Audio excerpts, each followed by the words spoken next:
क्या जौनपुर में भी देवरिया कांड? जमीन के विवाद से ही जुड़ा है ये भी मामला। जौनपुर में गोली चली, फिर क्या हुआ? यूपी के देवरिया कांड ने देश को दहला दिया है। बदले की आग, दो परिवारों की बदहाली और राजनीति। देवरिया कांड के बाद वहां सब कुछ चल रहा है। अभी देवरिया कांड की आग ठीक से ठंडी भी नहीं हुई है कि यूपी के ही जौनपुर में जमीन विवाद को लेकर ही दो पक्षों में तगड़ा संघर्ष हुआ। दोनों गुटों में जमकर झड़प हुई। बात यहां तक पहुंच गई कि गोलियां चल गई। फिर क्या हुआ? क्या देवरिया की तरह ही जौनपुर में भी हुआ? क्या वहां के भी हालात अब देवरिया की तरह ही बिगड़ गए हैं? यूपी पुलिस ने इस मामले में क्या कदम उठाया?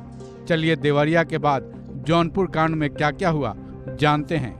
दरअसल यूपी के जौनपुर के बदलापुर थाना इलाके के ढेमा गांव की ये घटना है, जिसमें जयनाथ और रामधारी के परिवारों के बीच ये विवाद हुआ। दोनों परिवारों के बीच लंबे वक्त से इस जमीन का विवाद चल रहा है।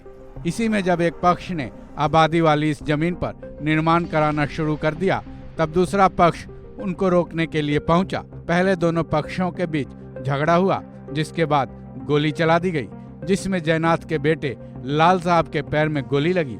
इधर गोली लगने के बाद लाल साहब जमीन पर गिर पड़ा, जिसके बाद विवाद तेज हुआ और इसमें जयनाथ, रामचंद्र, ब्रिजेश और हर्षित भी घायल हो गए। इस घटना के वक्त वहां मौजूद गांव के ही दूसरे लोगों ने इसकी सूचना पुलिस को दी, जिसके बाद पुलिस मौके पर पहुंचती तब तक सभी लोग फरार हो चुके थे। वहीं घायलों के इलाज के लिए अस्पताल में भर्ती करा दिया गया। पुलिस ने इस पूरे मामले पर अपना बयान भी दिया है। अभी कुछ देर पहले ये सूचना प्राप्त हुई है कि थाना बदलापुर के ढेमा गांव में दो पक्षों में एक आबादी की जमीन के विवाद को लेकर के मारपीट हुई है, जिसमें प्रथम पक्ष के रामचंद्र और द्वितीय पक्ष के साहब लाल के परिवारों के बीच में मारपीट हुई है। और इसमें एक व्यक्ति के पैर में वो फायर इंजरी होने और दो व्यक्ति के घायल होने की अभी तक सूचना प्राप्त हुई है। और जो इंजर्ड है उनको तत्काल अस्पताल भेजकर उनका उपचार कराया जा रहा है।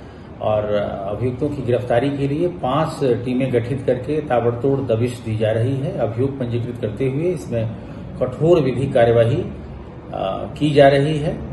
और इस प्रकरण में जो पुलिस के स्तर से शिथिलता प्रकाश में आ रही है, उसमें आवश्यक अनुशासनिक कार्यवाही प्रारंभ कर दी गई है। जौनपुर में भी देवरिया जैसे ही जमीन विवाद में दो पक्षों में जमकर मारपीट हुई, गोली भी चली, लेकिन गनीमत ये रही कि इस विवाद में किसी की भी जान नहीं गई। नहीं तो कुछ ही दिनों में देवरिया कांड जैसा दूसरा कांड यूपी में हो जाता। इस खबर में बस इतना ही। बाकी अपडेट्स के लिए जुड़े रहें वन इंडिया हिंदी के साथ।